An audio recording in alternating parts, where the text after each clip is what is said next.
আমন্ত্রণ জানাচ্ছি আপডেট সংবাদে। শুরুতেই জানিয়ে দিব গুরুত্বপূর্ণ শিরোনাম, এরপরেই থাকবে বিস্তারিত। ইসরায়েলি বন্দীদের মুক্তি দিতে যেসব শর্ত দিল ইসলামী জিহাদ আন্দোলন। এদিকে ৮৮,০০০ বাস্তুচ্যুত ফিলিস্তিনিকে যে নির্দেশ দিল ইসরায়েল। ৩ পর্যায়ে যুদ্ধবিরতির নতুন প্রস্তাব পাওয়ার কথা জানালো হামাস। আমেরিকা একটি সন্ত্রাসী রাষ্ট্র, লোহিত সাগরে মার্কিন আধিপত্যের বেদনাদায়ক যবনিকাপাত ঘটাবো, হুঁশিয়ারি ইয়েমেনের। এবং সর্বশেষ জানাবো, পাকিস্তানে গভীর রাতে বিচ্ছিন্নতাবাদীদের হামলা, নিহত ১৫। ইসরায়েলি বন্দীদের মুক্তি দিতে যেসব শর্ত দিল ইসলামী জিহাদ আন্দোলন। ইসরায়েলি আগ্রাসনের শিকার গাজা উপত্যকায় আটক ইহুদিবাদী জিম্মিদের মুক্তির জন্য 4টি শর্ত আরোপ করেছে ফিলিস্তিনের ইসলামী জিহাদ আন্দোলন। যুক্তরাষ্ট্র ও তার মিত্ররা যখন একটি চুক্তির মাধ্যমে এসব জিম্মিকে উদ্ধার করতে মরিয়া হয়ে উঠেছে, তখন জিহাদ আন্দোলনের মহাসচিব জিয়াদ আন্নাখাল এসব শর্তের কথা উল্লেখ করেছেন। তার ঘোষিত 4টি শর্ত হচ্ছে যে গাজায় স্থায়ী যুদ্ধবিরতি প্রতিষ্ঠা, উপত্যকা থেকে সব দখলদার সেনা প্রত্যাহার, গাজা পুনর্গঠনের নিশ্চয়তা প্রদান এবং ফিলিস্তিনি জনগণের স্বার্থ রক্ষিত হয় এমন একটি রাজনৈতিক প্রক্রিয়া। গত 2 দিন ধরে পশ্চিমা গণমাধ্যমে ব্যাপকভাবে এই খবর প্রকাশিত হচ্ছে যে গাজার প্রতিরোধ সংগঠনগুলোর সঙ্গে একটি অস্থায়ী যুদ্ধবিরতি চুক্তির মাধ্যমে ওই উপত্যকায় আটক ইসরায়েলি জিম্মিদের মুক্ত করতে মার্কিন সরকার ব্যাপক চেষ্টা তদবির করছে। এ লক্ষ্যে ফ্রান্সের রাজধানী প্যারিসে বহুপাক্ষিক বৈঠক পর্যন্ত হয়েছে। হামাস নেতা ইসমাইল হানিয়া এই ধরনের একটি খসড়া প্রস্তাব হাতে পাওয়ার পর খবর জানিয়ে বলেছে, যুদ্ধবিরতির চুক্তিটি তিনি পর্যবেক্ষণ করছেন, তবে তিনি জানিয়ে দিয়েছেন স্থায়ী যুদ্ধবিরতি ও গাজা থেকে সেনা প্রত্যাহার না করলে ইসরায়েলের সঙ্গে কোনো চুক্তি হবে না। সূত্র আনাদুলু এজেন্সি এবং জেরুজালেম পোস্টের।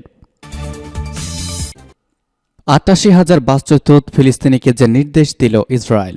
গাজা নগরীর পশ্চিমের আশেপাশের এলাকা ফাঁকা করতে নতুন আদেশ জারি করেছে ইসরায়েল। এই আদেশের আওতাভুক্ত এলাকার আশ্রয়কেন্দ্রগুলোয় ৮৮,০০০ ফিলিস্তিনি বসবাস করে আসছিলেন। এই তথ্য জানিয়েছে জাতিসংঘের মানবিক সংস্থা। আদেশের আওতাভুক্ত এলাকায় আল শাতি শরণার্থী শিবির আছে। গত ৭ অক্টোবরের আগে আদেশভুক্ত এলাকাটি প্রায় ৩ লাখ ফিলিস্তিনি আবাসস্থল ছিল। ওসিএইচএ গত সোমবার তার নিয়মিত হালনাগাদ এই তথ্য জানায়। ওসিএইচএ বলেছে, ইসরায়েলের নতুন আদেশের আওতাভুক্ত এলাকার আয়তন ১২.৪৩ বর্গ কিলোমিটার, যা গাজা উপত্যকার মোট এলাকার ৩.৪%। ওসিএইচএ বলেছে, ইসরায়েল ১ ডিসেম্বর থেকে এলাকা ফাঁকা করার বিষয়ে সময়সীমা ঠিক করে আদেশ জারি করেছে। এরপর থেকে এখন পর্যন্ত গাজা উপত্যকার প্রায় ৪১% এলাকা ইসরায়েলের এই ধরনের আদেশের আওতায় এসেছে। গাজা নগরী গাজা উপত্যকার উত্তরাঞ্চলে পড়েছে। গাজা নগরীর পশ্চিমের বাসিন্দাদের দক্ষিণে পালিয়ে যেতে বলেছে ইসরায়েল। তবে সাম্প্রতিক দিনগুলোয় অনেক ফিলিস্তিনি গাজার দক্ষিণাঞ্চলের প্রধান শহর খান ইউনিস ছেড়ে গেছেন। অন্যদিকে গাজার দক্ষিণাঞ্চলে আরেক শহর রাফা ইতিমধ্যে বিপজ্জনকভাবে জনাকীর্ণ হয়ে পড়েছে। গত ৭ অক্টোবর ইসরায়েল আকস্মিক হামলা চালায় ফিলিস্তিনি স্বাধীনতাকামী সশস্ত্র গোষ্ঠী বা সংগঠন হামাস। এই হামলায় ১,৪০০ জনের মতো নিহত হন। প্রায় ২৫০ জনকে তারা আটক করে গাজায় নিয়ে যায়। জবাবে ৭ অক্টোবরই গাজায় নির্বিচারে হামলা শুরু করে ইসরায়েলি বাহিনী।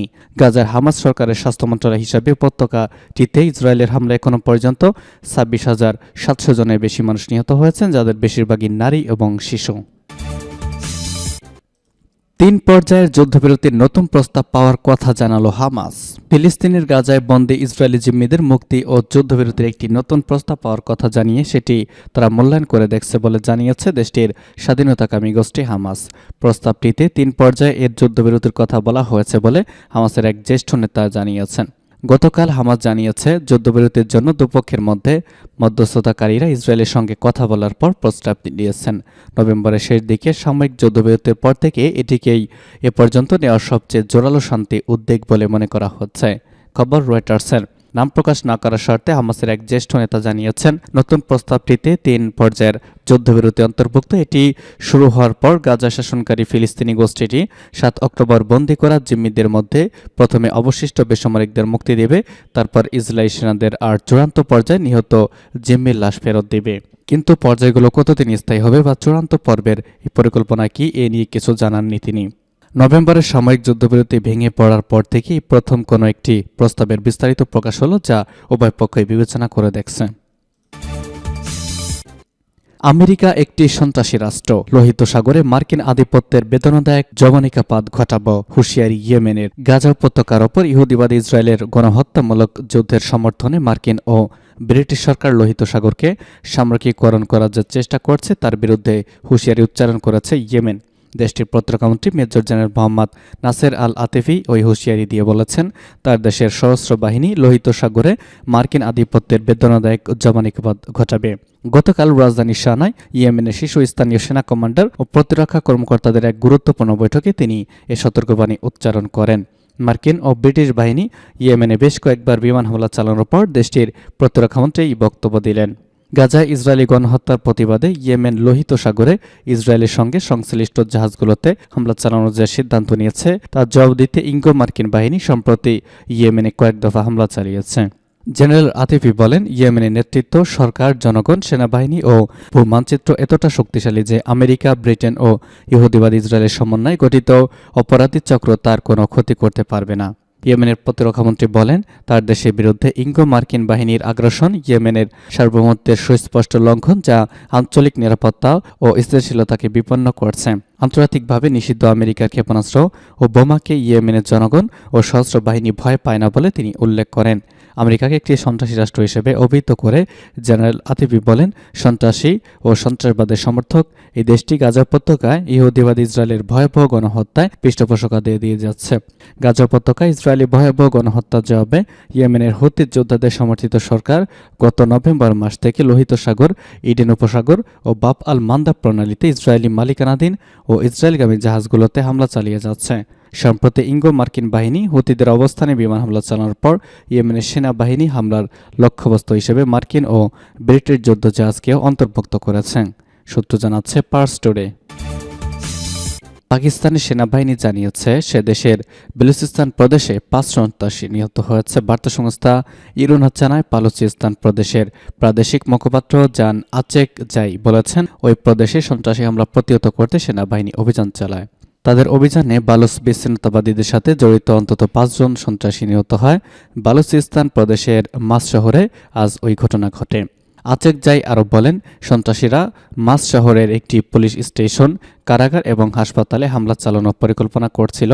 খবর পেয়ে সেনাবাহিনী অবিলম্বে সন্ত্রাসীদের ঘাঁটিতে হামলা চালিয়ে তাদের পরিকল্পনা ব্যর্থ করে দেয়।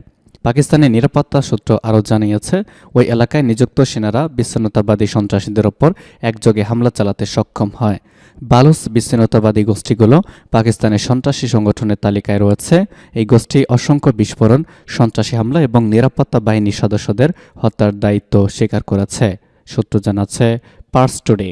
এদিকে পাকিস্তানের গভীর রাতে বিচ্ছিন্নতাবাদী সংগঠন হামলা অন্তত 15 জন নিহত হয়েছেন। সোমবার দিবাগত রাতেই হামলা চালানো হয়েছে। বুধবার তথা আজ বার্তা সংস্থা রয়টার্সের এক প্রতিবেদনে এই তথ্য জানানো হয়েছে। পাকিস্তানের সেনাবাহিনী একটি বিবৃতিতে জানিয়েছে, নিহতদের মধ্যে 2 জন বেসামরিক ও 4 জন আইন প্রয়োগকারী সংস্থার এজেন্ট রয়েছেন। দেশটির দক্ষিণ পশ্চিমাঞ্চলের বেলুচিস্তান প্রদেশে এই হামলা হয়েছে।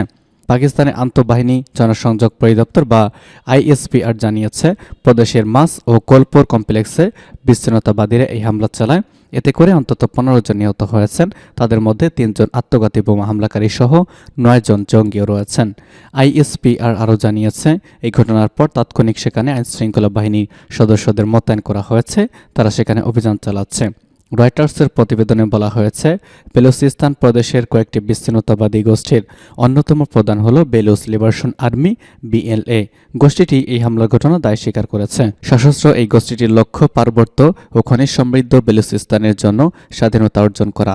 এর জন্য প্রদেশটিতে কয়েক দশক ধরে তারা বিদ্রোহ চালিয়ে আসছে। পাকিস্তানের এই প্রদেশটি আয়তনে বৃহত্তম হলেও জনসংখ্যার দিক দিয়ে ছোট। প্রদেশের উত্তরে আফগানিস্তান এবং পশ্চিমে ইরান ও আরব সাগরের উপকূলীয় এলাকা। সীমান্তবর্তী এই এলাকায় পাকিস্তানের বৃহত্তম প্রাকৃতিক গ্যাস ক্ষেত্রসহ অনেক খনিজ সম্পদ মজুদ রয়েছে বলে ধারণা করা হচ্ছে। দেশটিতে সোনাসহ মূল্যবান ধাতু রয়েছে। এসবের উৎপাদনও সাম্প্রতিক বছরগুলোতে বেড়েছে।